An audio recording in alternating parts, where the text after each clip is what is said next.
Hello and welcome to the Rangers Rabo Scottish Cup final reaction. Sorry we're a bit later than planned, but obviously Rangers is waiting. So it's 10-6 now. I'm glad it never went to penalties. That was a that was the biggest thing. I don't know if I could have survived another penalty shootout.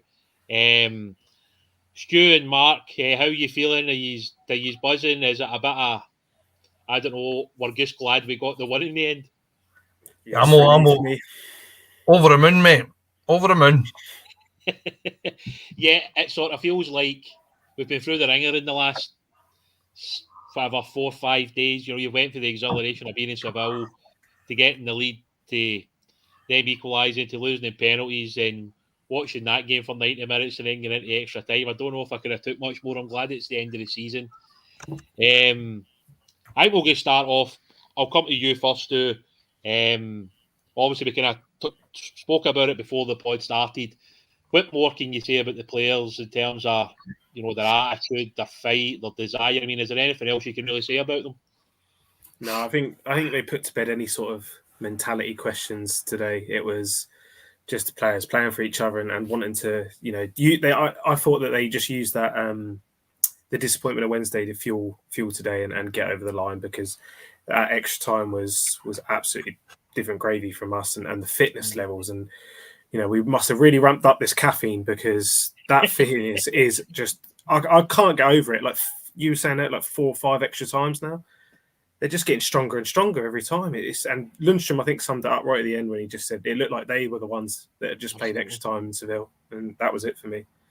Yeah, I think it's hard to believe that in so many of these extra times we've actually looked stronger. The semi-final and then obviously today's final. Given that sort of both sets of teams that we played against had the whole week to rest up before playing us, they should really be the stronger team in extra time. They should be the fitter team. But incredibly, we just keep going.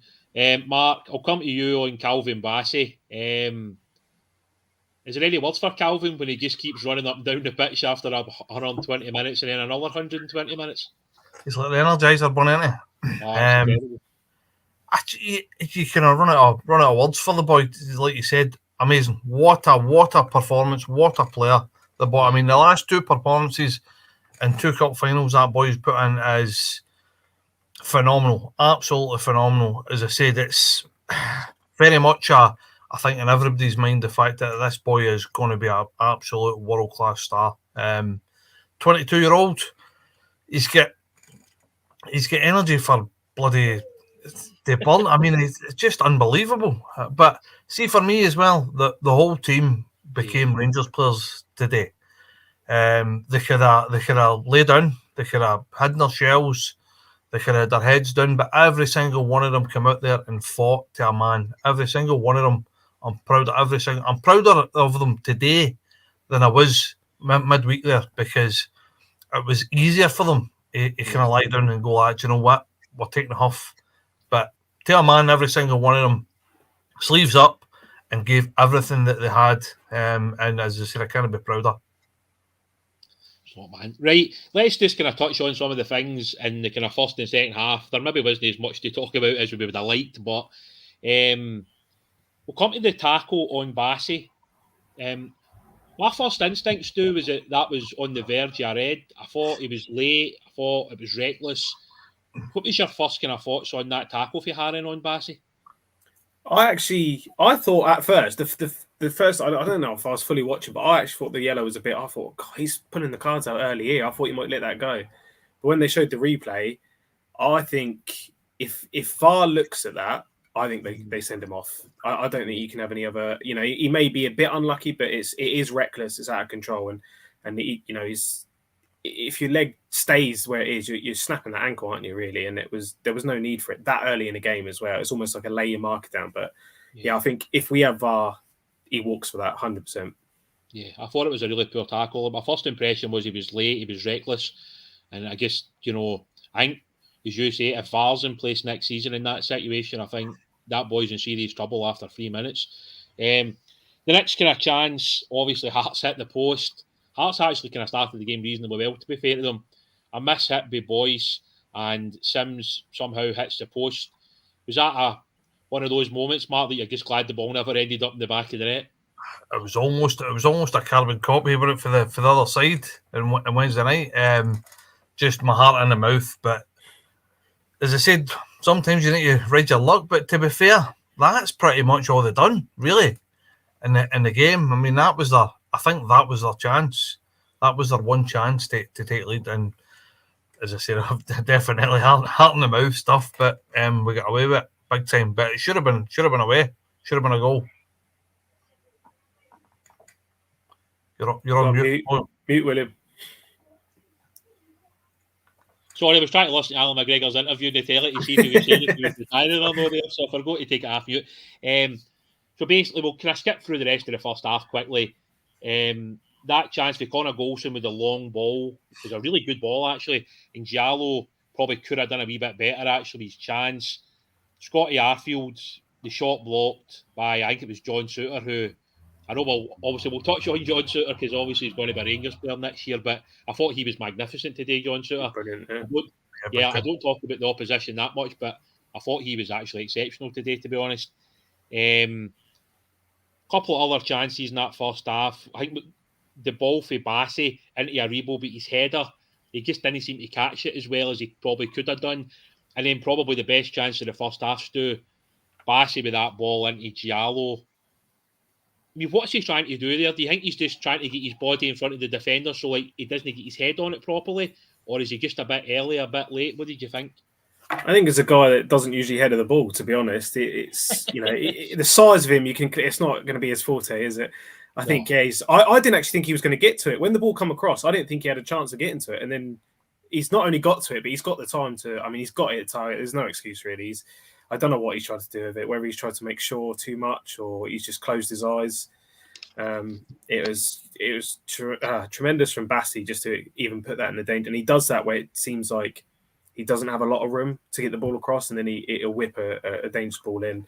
And yeah, he's got the other side of the defender perfect. He actually done everything right, I thought, for a guy that maybe wouldn't header a ball that often. But yeah, I generally can't say what he's trying to do with it, whether he's closed his eyes or what. But how he's put it so far over as well, from almost under the crossbars. Yeah, it was a bit ridiculous, to be honest. Yeah. I mean, I was just expecting the net to bulge. I was just expecting him to head it into the net. I mean, it wasn't until it showed you, like he almost stooped a wee bit, and it seemed to hit his head and then go. Whereas also, I think, as McCoy was saying at half time, you've actually got to get your head like above the ball and head it down, because as soon as it bounces, it's really hard for the goalkeepers to save it at that point, because it picks the pace up and then it goes down the way. And if he's on if he heads it on target, then more than often it's going to end up in the net. The big thing in the second half for me was probably the substitutes. Scott Wright, I thought, was magnificent when he came on. I mean, I think it's fair to say that there's been some criticism for Scott this year that maybe he could impact games more, because he can be very direct. He's got decent trickery. He can get into good positions, but it just feels as at times he doesn't get into the right positions enough. But I thought today he was probably the guy that changed the game. I thought the way they played, his directness, the way that he set up a good 3 or 4 chances as well. We could have actually scored in the second half a couple of times. We probably should have done. Let's touch on, obviously, the incident that I think pretty much everybody was talking about. The Joe Aribo chance towards the end. Lovely wee ball through for Scott Wright. Joe Aribo then has his jersey pulled for about, 3, 4, 5 seconds. The defender then lets it go. Aribo's shot is, it's a magnificent save by Craig Gordon. But, Mark, is that just a quite simple, it's got to be a penalty? Like, there's not even anything else to discuss at that point? Yeah, I think you're 100% right. I don't even want to mar the occasion by even talking about the refereeing, because just silly, just ridiculous, ludicrous. But for me, it's just, I mean, a blind man in a bus stop can see that. If he can't see it, there is something wrong. There's something wrong with this game if he can't see that's a penalty. And I know that we have that laughing at a joke, that penalty Rangers, but I mean, come on, if there's ever a Stonewall penalty. And do you know what annoyed me as well? It took about a minute and a half for the commentators in BBC to actually talk about it. They never even mentioned it. And then play carried on, and that's when there was maybe a handful of jersey. Yeah. I mean, as I said, we spoke about it briefly before we come on there, that saying that he kind of played the advantage, but I don't think he can play the advantage. I know that obviously he gets shot away, but he gets shot away just with sheer power and just sheer determination. But it wasn't even as if it was a wee kind of sneaky tug. He had a full fist full of his jersey for like 3 seconds, trying to hold him back. So, but for me, it's a goal scoring opportunity. Got to be a penalty. Just as I said, penalty and red card, I thought. Yeah. I'm no marring it. We're talking about refereeing and stuff like that because we're sick to death. No, and I think that's the thing, and I think yet again, obviously there was a lot of talk about the same referee in a recent game between Inverness and Arbroath, and he was criticised heavily. So you wonder how he still ends up being the referee in the cup final. And today yet again, I think shows that whenever Willie Collins refereeing, VAR better be ready, because VAR's going to spend a lot of time looking at his decisions because of the amount of things he gets wrong. I mean, we're not going to talk about anything negative because Rangers have just won the Scottish Cup, but I think if Alan McGregor's going to retire, it's probably time for Willie Collins to retire because VAR's going to make him look even worse than he already is right now. Yep. Right, we'll move into extra time. We actually started off extra time unbelievable. It was like a hurricane, isn't it? Like, we didn't even let Hearts breathe in that first 10 minutes, it felt like. Yet again, Calvin Bassey, I know we keep talking about Bassey, but Bassey with a wonderful cross in. Joe Aribo in a great position. Stu, how did Zeno score that header? I don't know. It's that, I think I even put in the chat then, like, can we please get a striker on at this point? Because you know, he's done everything well up to a point, but that's a striker's dream, isn't it? Right across the face of goal, and he's got there, and a bit like Diallo, got there plenty of time, and again, just not even hitting the target. That was the frustrating thing. Like, we were just putting so many balls off target from great positions, but again, Bassey, just what a player, man. Honestly, what how ridiculous is it? Like, every influence we talk about in the game, we just go Bassey. In some ways, he's influencing chances, whether it's the build up or the assist itself. Is just incredible. But Aribo has to score, really. I don't know how he doesn't. Yeah, and I think also I just wrote that note down, and then the ball bounced to Ryan Jack and he smashed it in the top bin. So, I mean, how good a strike is that, Mark? I mean, like, the actual control is great because it allows them to then hit it on the next touch. So, it's like, how do you... Ryan, it doesn't get enough. Jack doesn't get enough credit for his shooting because he doesn't do enough. But he scored a few like that kind of arriving late just at the edge of the box and hitting it. But technique, amazing. That minute it left his boot, it was going in. You could see it was going in. And you know what? Couldn't have asked for a better first goal scorer. As I said, the boys deserved it. He's had a bad season and a half through injury and stuff like that, and you can see that he's desperate to play for us. So over the moon for a boy, absolutely over the moon for a boy. As I said, and if I could pick anybody to come on and score a goal, it would have been the boy. Pleased for him, as I say, what a strike as well. Technique. Obviously, it was rising, but it got over the top of it, and great connection. What a goal! Absolutely. If you're going to score a goal in a Scottish Cup final, that's exactly the type of goal you want to score in it. I'm just looking at some of the comments. I think we've got guys from all over the world looking at the pod. There's guys from Australia and Germany and stuff like that. Thanks very much, guys, for tuning in. I hope everybody that's watching this or watches it back enjoys the moments. These are the special moments of being a Rangers fan when you see the success in the pitch. This has been a pretty mad season, to be honest. We've had some highs and lows, but getting to the final of a European competition, winning the Scottish Cup, some of the performances in Europe have been sensational. I don't know if those words to describe some of the performances we've had this year. So just thanks again for everybody that keeps tuning in and keeps leaving comments. We really do appreciate it. And it's been a hell of a long season, but I think the guys are going to have a good night tonight. I've got a can sitting waiting to drink once the pod's over, and a couple more in the fridge. So the wife isn't home until late tonight, so I hope she's got a key to get in because I get the feeling I might be sleeping on the floor somewhat. Right, we'll touch on to the next part. Ryan Kent, he breaks with the ball. yeah, again, he probably could either go right or left at this point because there's runners going both sides. He picks out Scott Wright, and what a strike that is, Stu, into it. I mean, it's absolutely pure. Yeah, and it, you know, I don't like the guy, but you got to credit someone like Craig Gordon how good he is, and to beat him from where he was, tight angle, not tight angle, but like at an angle and right in the bottom corner, keepers no chances. And that summed up that performance from the moment he come on. He was just all energy and end product and just making the right decisions, which he doesn't do a lot, Scott. Right? I know it's like a criticism of him that he doesn't do that enough. And just seeing him in those areas, actually taking chances, and he's had a few of them this season where he has taken his chances. So he definitely has that side to his game, and it's almost like you're seeing the rest being a bit fine tuned now. So it's, you know, there's talent there. It maybe seem like with the likes of Mackay and the coaching staff that we're actually starting to get a bit of a tune out of him. But yeah, great strike, and we do that so often. I think, especially in Europe, where we sort of hit teams with that 1-2. You know, we get that goal, we don't sit back, and we just, like you said, it's like a hurricane. We come at teams again and again and again. They can't get out, and I think too often when Gio come in, we'd get the first goal and sit back a little bit, but we don't do that anymore. We go for the jugular now, and it's brilliant to see. It really is, and I was absolutely delighted that Scotty got it because I thought he deserved that. Yeah, look, I think that was one of the things that obviously just throughout the game, I think one of the things we've touched on recently on some of the other pods that I've not been involved in, to be fair, that I think Gio's got a lot of his subs right a lot of the time. And I think today, obviously Jallo was doing okay, but then when he gets the booking, you just think to yourself, this is the time to make the change. And he probably had the choice of Sakala, Ramsey, or Wright.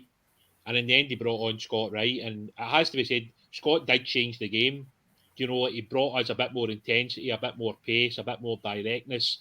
And at the end of the day, when you look at, you know, the last couple of games, even in the final in Seville, I thought Scott played well. You know, this is the guy that was in the fringes of the team that wasn't really playing that many minutes in the overall scheme of things. But like Gio has just, you know, he's got a song out of him. You know, he's got him playing well.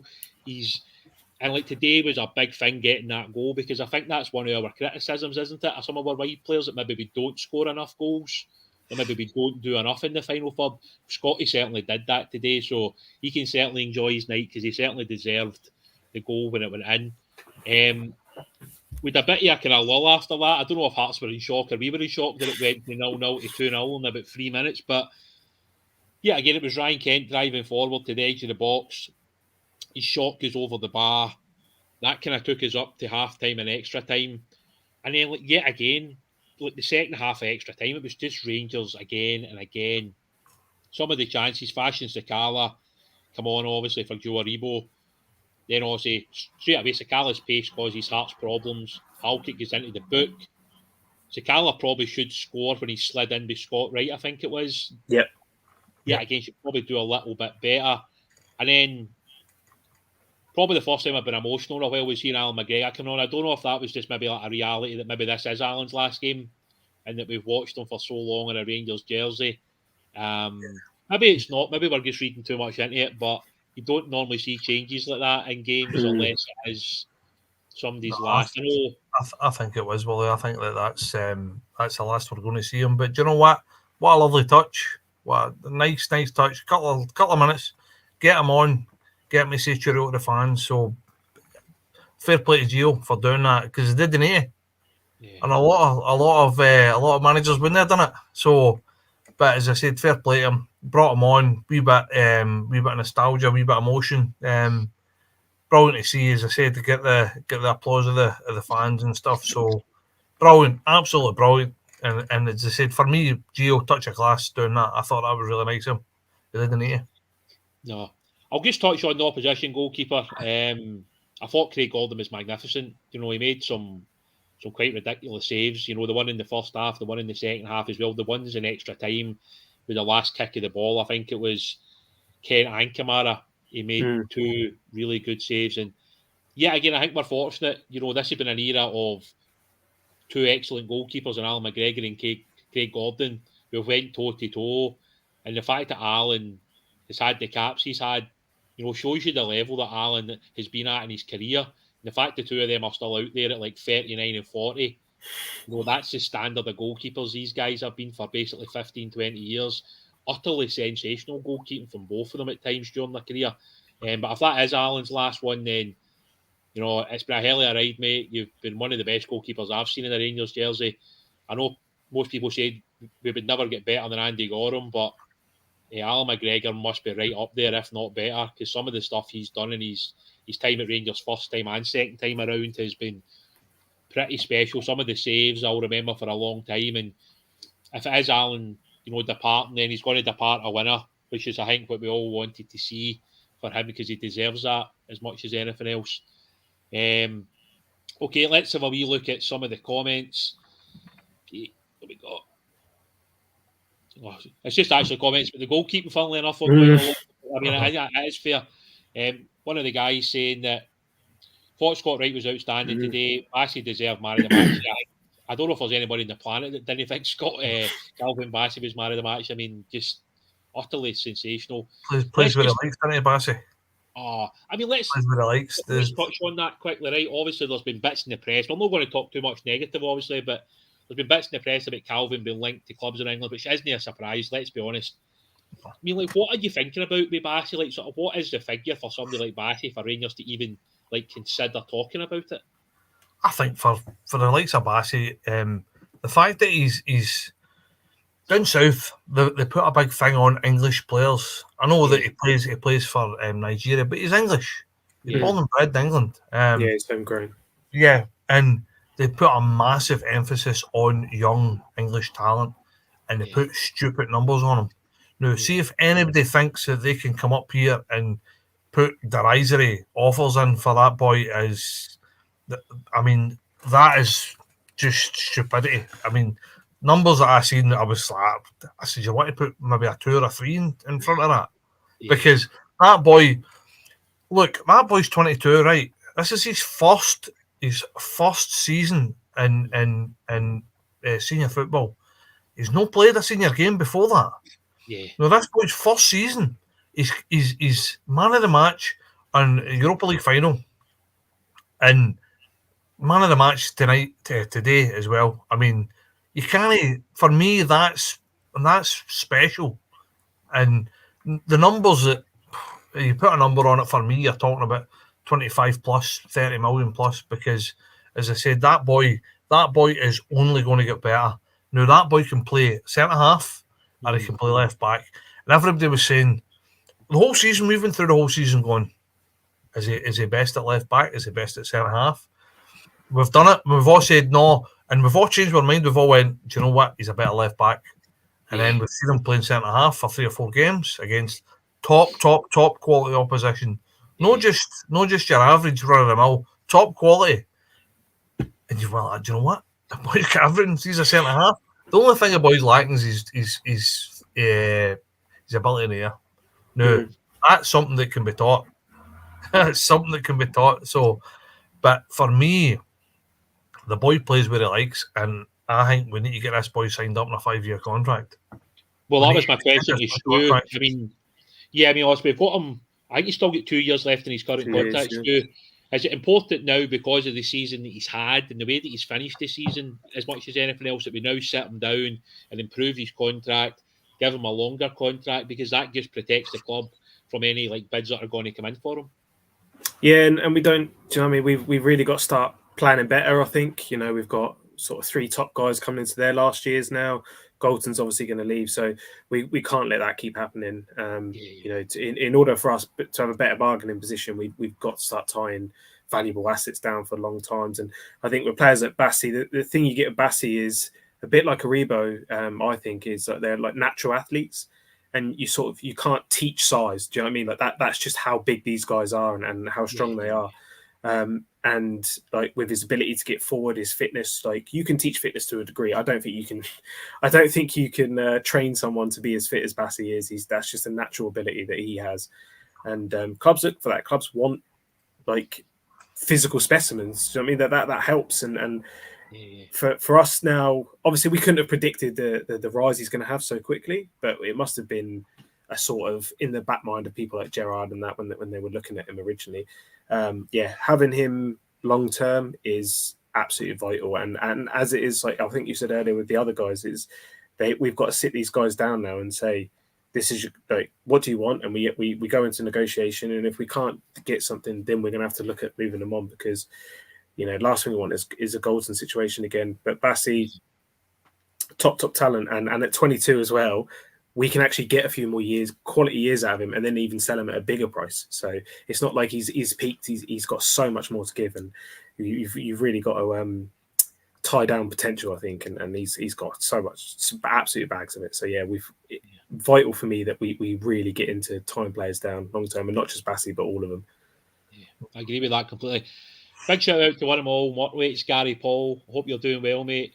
Sorry I've not been in to see you recently. I've just been quite busy with loads of stuff going on, but he's obviously commenting about Calvin Bassey, saying he's top class every time I see him, so strong and fast.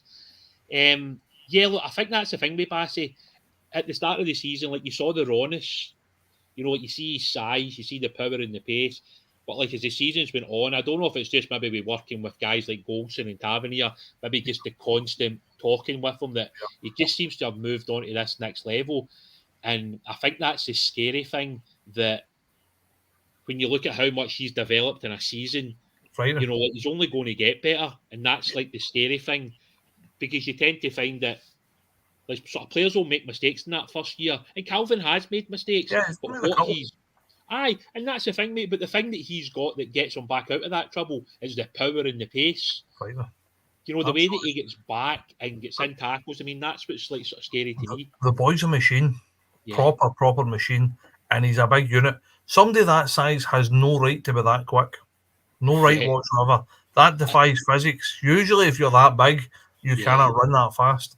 And that, I mean, you seen it the day. It was not the ball past wing backs and just running past them. Just beating them for pace.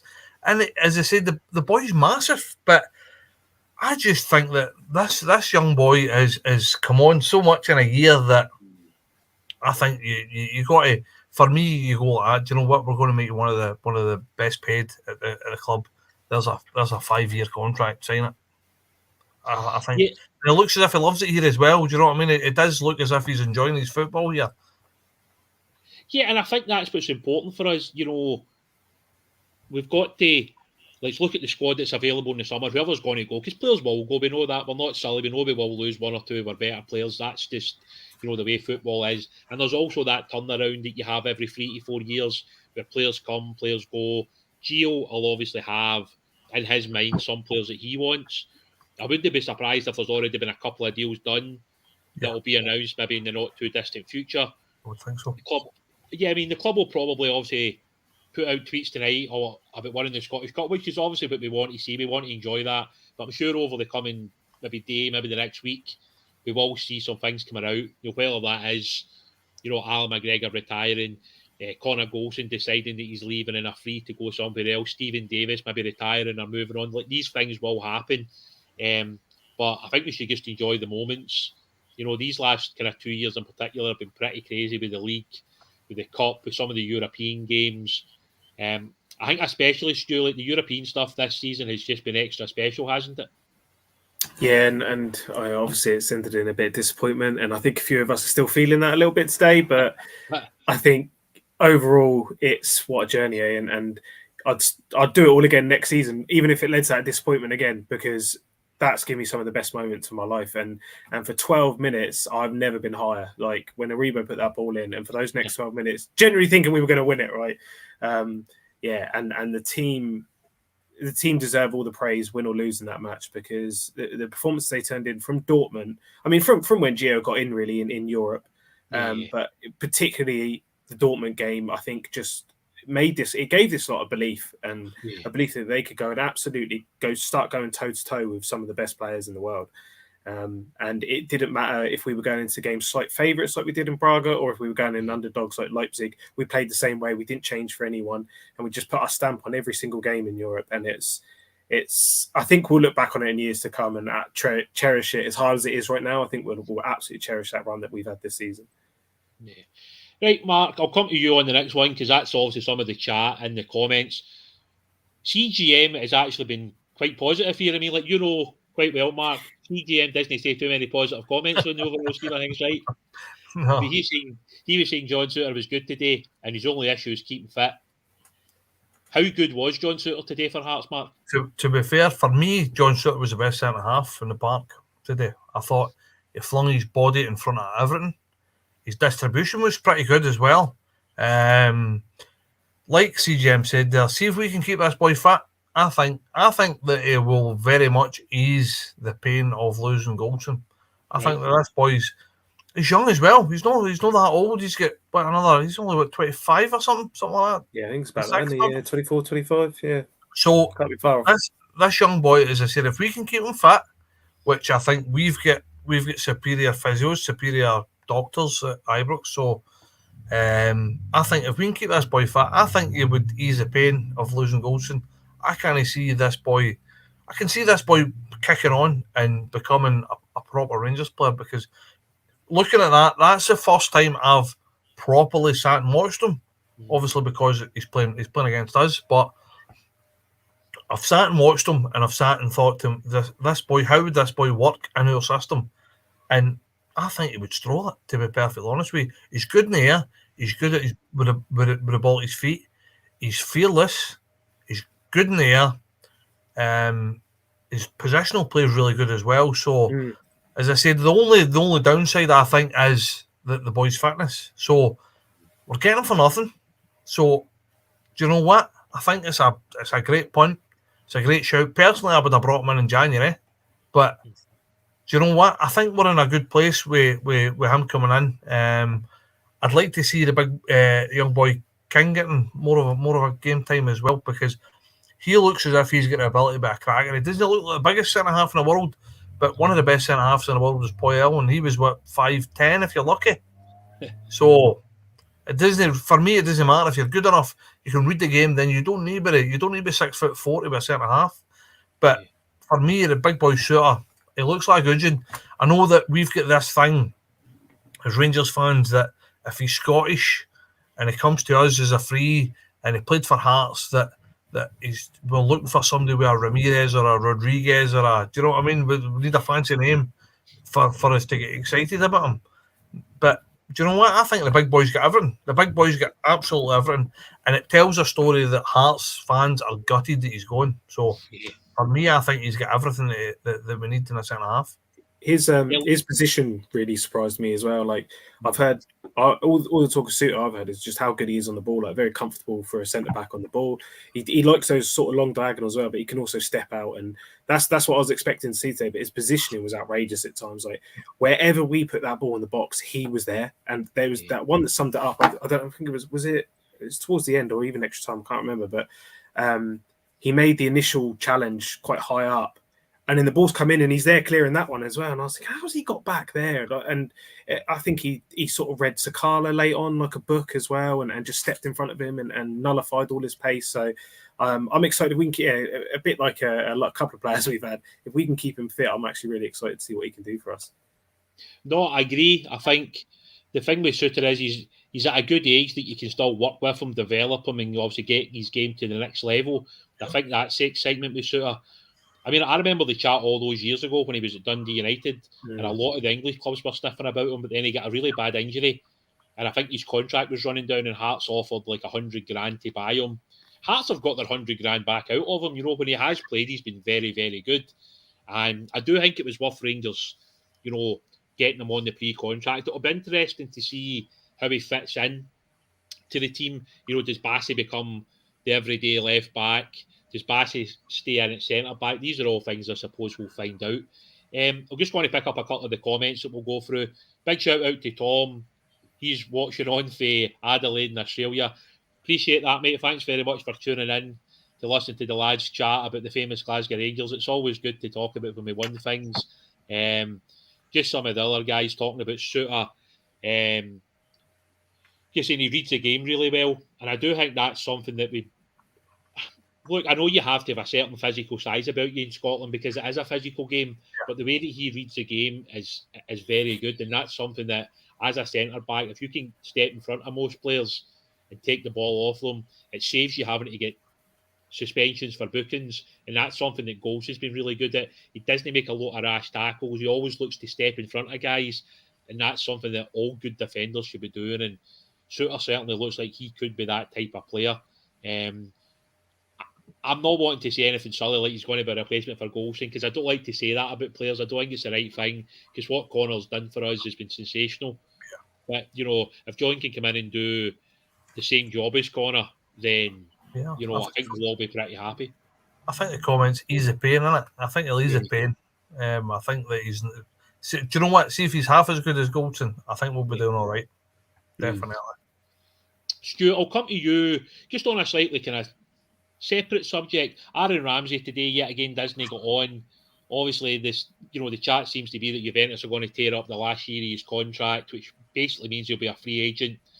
Is that a deal that you would want to do, or do you just think like Rangers have to now look at like other targets potentially?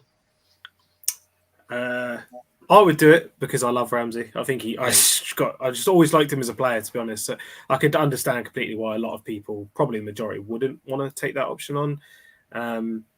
Again, a bit like Suter, and if we keep him fit, he's talent-wise probably going to be the best player in the league. But too often, and again towards the end of the season, he clearly wasn't fit enough to make that appearance today. And I think the only reason we saw him in the European game was for the penalty, which unfortunately missed. I just, depending on who we'd have, I think that would be my decision, because, you know, we've already got Roof at the club, and Balogun's there, whether he signs a new deal or not. Helander, the lad from Bournemouth that we've not even seen in a shirt. So there's plenty already that we're going to be nursing, I think, along for the season. Yeah. We can't take another player on that can't stay fit. So I think if we have a big shift out and the deal's right for Rangers and Ramsey wants it, then maybe we sit down and we see what we can do. But I think overall it's just sort of thanks for your time and you know, it didn't work out, but I still think it was the right thing to do to bring him in. It was a big risk, but I think he had the chance, the ability to change games for us. And as I say, unfortunately, it didn't work out. But I would sign him, but that's purely from my own perspective. No, look, that's fine, mate. I'll come to you on a kind of similar subject, but a different player, Mark. Obviously, if we go down the route of not signing Aaron Ramsey, how important then is it to get Alex Lowry in and around that first team? I think it's imperative. Young boys, you need to bring these young boys through. This is our lifeblood. This is where we are as a club. Yeah. If we can bring our own talent through, then that saves us millions and millions and millions of pounds.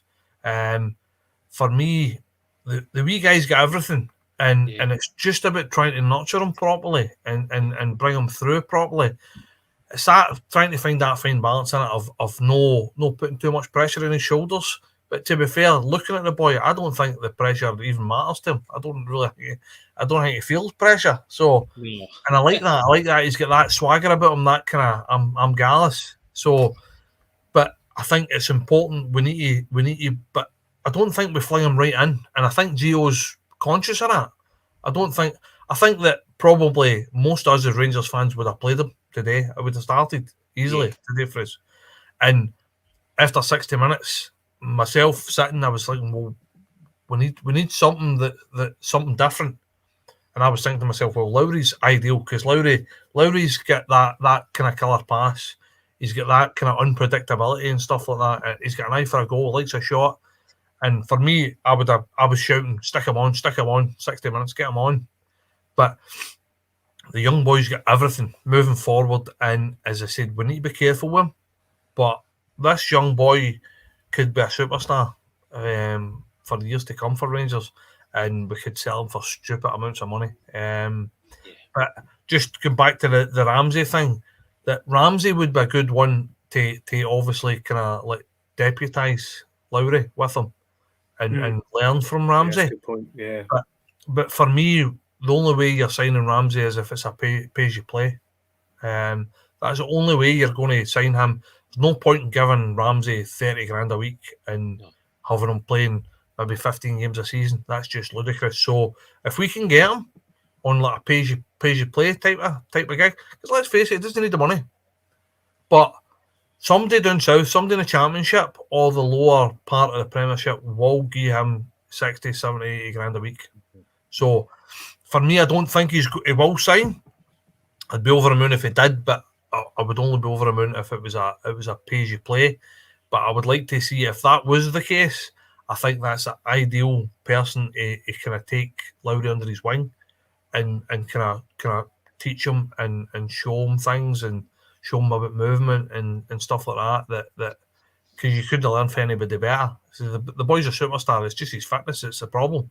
Yeah. But for me, Lowry, back to the original question, Lowry is a star in the making. As I said, I just hopefully we're cautious with him, but not too cautious. As I said, it's that fine balance. But 100%, this boy's going to be a superstar moving forward, definitely. Yeah, I'm obviously not the best person to ask when it comes to academy players because I want them all to be in the first team. Yeah. You know, well, we all do. Yeah, and the thing is, I'm hoping to do an academy pod in the next couple of days, so we'll hopefully get that fired out as well. It'll be like an end of season kind of review. And I think if anybody's seen it on Twitter on my RFC Youth Updates, we've got a couple of signed things to give away. A signed ball for Tony Weston and a signed pair of boots for Leon King. I'm still working on a couple of other things, so there could be other things by the time the pod comes out, but I'll obviously let you know. Let's just touch on one or two other players. I think like today was a big day for maybe players who haven't necessarily played a huge amount of football this season at times, but maybe looking ahead to next season, it might be that these guys become more important. I'll come to on Leon King. Obviously, Leon's been on the bench recently. He's obviously had a couple of times off the bench. He's obviously started as well. Where do you see Leon King, Stu? Do you see him playing as a centre-back, or do you think they'll use him as a left-back? What's your view on Leon?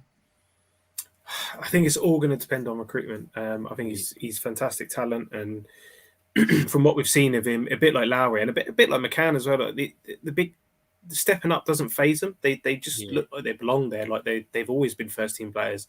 I think they believe in their own ability, and that's massive. I like him at centre back. I really like that ball playing centre back. I know we've said he's a maybe not the tallest centre back, but I think like Mark said, you don't need to be in the modern game all the time as long as you've got someone who can head the ball next to him. I'd like him. I really do like him at centre back. So that's where I would be playing him. But again, I think it all depends on recruitment and who we got at left back, because Bassey, I think, is going to be, let's be fair, Bassey's going to be a first choice next season if he's with us. So we just got to decide whether that's left back or centre back. I think we're going to have to do a lot of surgery on that defence in terms of we've got Suter coming in, but again, we're going to need sufficient backup because he might not be able to play 30, 40 games. It is a tough one. I just think, for me personally, I like him at centre back, but I think it's all gonna depend where he actually plays is on recruitment. Just on King. For me as well, I think that King's better in the ball than Sands. Right. So I think that there is no reason why King can't step in and play a holding midfield role. I think he's far better in the ball than Sands, and there's another option there for him to play there. But I think that the boy looks very, very, for a young boy, very assured at centre half. I think it looks a cracking player for the future. Right, I'll come back to you on that. Does that mean that we could go with a back three next year and play with wing backs then, Mark? Possibly. We've seen Gio switch to this a few times, back three, and I think that I'm very much a kind of four at the back type of guy.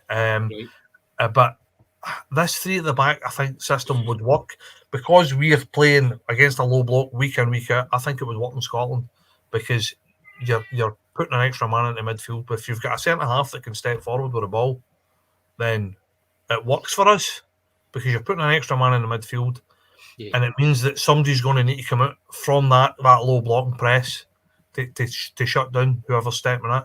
So for me, tactically, it could work, and it's a kind of a Dutch thing as well. A lot of these Dutch teams are all playing with three at the back at the minute, and so there is every possibility that we will go to three at the back. As I said, we'll see, but I think that for looking at the youth and stuff like that, and looking at what our options are, I think the future is very, very bright for Rangers at the minute. I think we're starting hopefully to see fruits, bearing fruits of this the youth setup. I think starting to show what it's made of, and obviously hopefully the fingers crossed as it moves forward and we start producing superstars. No, that's always the ideal scenario, isn't it? That we can obviously produce our own players and our own talent, and that certainly seems to be kind of moving forward step by step. So seeing Alex and Leon part of the squad today and on Wednesday night was phenomenal. Seeing guys like Cole make his debut, Tony make his debut, Adam Devine starting against us. These are all special moments for a lot of players, and something I'll touch on a little bit more in the academy pod. Right, we don't want to kind of bang on for too long, so I'm sure the guys would love to be cracking opening some cans of beer and going to the pub and stuff like that. So we'll finish up with a good 45 minutes of chatting about Rangers, which is never a bad thing.